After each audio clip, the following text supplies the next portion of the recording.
मनुष्य अपने प्रश्नों का ढेर लेकर जगह जगह भटकता रहता है। कुछ सवालों के जवाब तो वह खोज ही लेता है, परंतु कुछ प्रश्न आज भी प्रश्न ही हैं।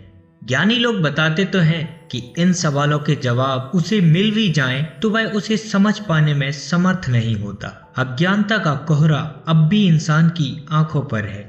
मनुष्य अपनी रोज की दिनचर्या में बहुत कुछ देखता और सुनता है, लेकिन उसे समझकर वह उसे अपने जीवन में ढालने में असफल ही रहा है। ऐसा ही एक प्रश्न जो हर इंसान को परेशान करता है कि पुनर्जन्म क्या है और यह हमें याद क्यों नहीं रहता। इस विषय में हमारे धर्म ग्रंथों और गीता में जो भी जानकारी हमें मिलती है वही जानकारी मैं आपसे शेयर करने वाला हूँ। तो इस वीडियो को लास्ट तक देखें और चैनल को सब्सक्राइब जरूर कर लें ताकि आगे आने वाली वीडियोस को आप मिस न करें। तो बिना समय को गवाए चलिए देखते हैं कि गीता इस विषय में क्या कहती है। पुनर्जन्म जितना रोचक लगता है यह उतना ही जटिल और रहस्यमयी है।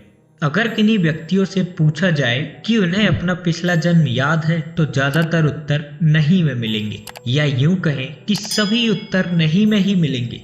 परंतु हमारे धार्मिक ग्रंथों में यह स्पष्ट रूप से वर्णित किया गया है कि पुनर्जन्म का अर्थ है कि जीव आत्मा एक शरीर को छोड़कर दूसरा जन्म लेती है। महाभारत युद्ध के दौरान श्री कृष्ण अर्जुन से कहते हैं कि हे कुंती नंदन, तेरे और मेरे कई जन्म हो चुके हैं, बस फर्क सिर्फ इतना है कि मुझे मेरे सारे जन्म याद हैं लेकिन तुझे नहीं। तुझे याद न होने के कारण यह संसार तुझे नया लगता है और इसलिए तू आसक्ति पाले बैठा है। वंशासी जीर्णानि यथा विहाय नवानि गृह्णाति नरो पराणि तथा शरीराणि विहाय जीर्ण न्यायानि संन्याति नवानि देहि। इसका मतलब है जैसे मनुष्य पुराने वस्त्रों को त्याग कर दूसरे और नए वस्त्र को ग्रहण करता है, वैसे ही जीवात्मा पुराने शरीर को त्याग कर दूसरे और नए शरीर को प्राप्त करती है। हमारा यह शरीर पंच तत्वों से मिलकर बना है, आकाश, वायु, जल, अग्नि और धरती यानी मिट्टी। शरीर जब नष्ट होता है तो उसके भीतर का आकाश आकाश में ही विलीन हो जाता है, वायु भी वायु में ही समाहित हो जाती है, ऐसे ही अग्नि अग्नि में और जल जल में समा जाता है।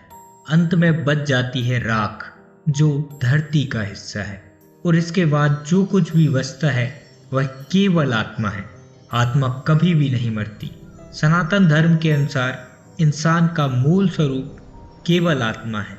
पुनर्जन्म की अवधारणा केवल कर्म पर निर्भर करती है, अर्थात जैसा कर्म आप करेंगे वैसा जन्म आपको मिलेगा। यही प्रकृति का नियम है। यह जन्म और मृत्यु का चक्र सदैव चलता रहता है और यह तब तक नहीं रुकता जब तक आत्मा परमात्मा में विलीन नहीं हो जाती या परमात्मा में मिल नहीं जाती। जन्म और मृत्यु के बीच में जीवन माना गया है, लेकिन जीवन तो मृत्यु के बाद भी रहता है। जन्म और मृत्यु के बीच जो सबसे बड़ी कड़ी है वह आत्मा है। आत्मा शरीर में है तो संसार है, और अगर आत्मा ने शरीर को छोड़ दिया तो पारलौकिक संसार है। विज्ञान के लिए तो जन्म और मृत्यु की कड़ी आत्मा सबसे उलझा हुआ रहस्य है जो आज तक सुलझ नहीं पाया।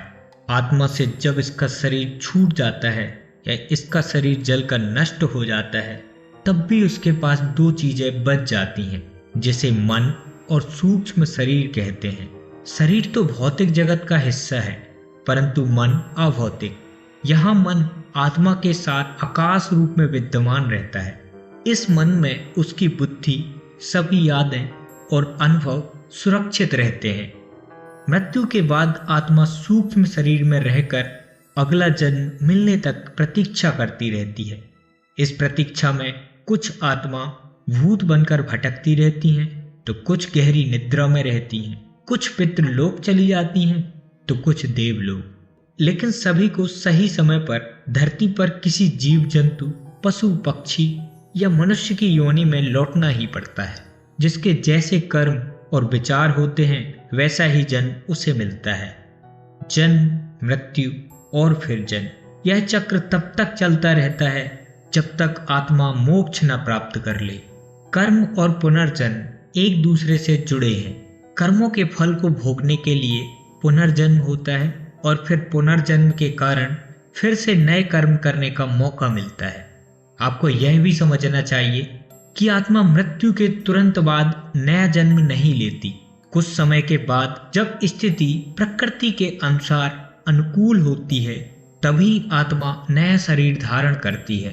कुछ लोग यह भी सोच रहे होंगे कि हमें पूर्व जन्मों का कुछ याद क्यों नहीं रहता, तो इस विषय पर भी पुराणों में बताया गया है कि जब तक बच्चा माँ के गर्भ में रहता है तब तक उसे अपना पिछला जन्म याद रहता है, लेकिन गर्भ में होने वाली पीड़ा और भय की वजह से उसकी सारी यादें खत्म हो जाती हैं। माँ के गर्भ से अलग होते समय होने वाली पीड़ा से बच्चा पूरी तरह से ज्ञान रहित हो जाता है और वह इस सांसारिक मोह में आकर जोर जोर से रोने लगता है। इसके अलावा जीवात्मा की यादों को खत्म करने के लिए दाह संस्कार करते समय कपाल क्रिया भी की जाती है। इस क्रिया में बांस की लकड़ी से मृतक के सर पर मारा जाता है। इससे वह अपनी सभी यादों को भूलकर अपनी आगे की यात्रा को सुखमय बनाता है। अगर आपको यह वीडियो अच्छी लगी तो वीडियो को लाइक करें और इसको अपने मित्रों और अपने परिवार के साथ शेयर जरूर करें ताकि वे भी इस रहस्य को जान पाएं, समझ पाएं। और इसी तरह की और वीडियोस को देखने के लिए चैनल को सब्सक्राइब जरूर कर लें और बेल आइकन भी दबा लें ताकि आगे आने वाली वीडियोस को आप मिस न करें। आगे आने वाली वीडियो और भी इंटरेस्टिंग होने वाली है तो देखना ना भूलें। तब तक के लिए मुझे आज्ञा दीजिए। धन्यवाद।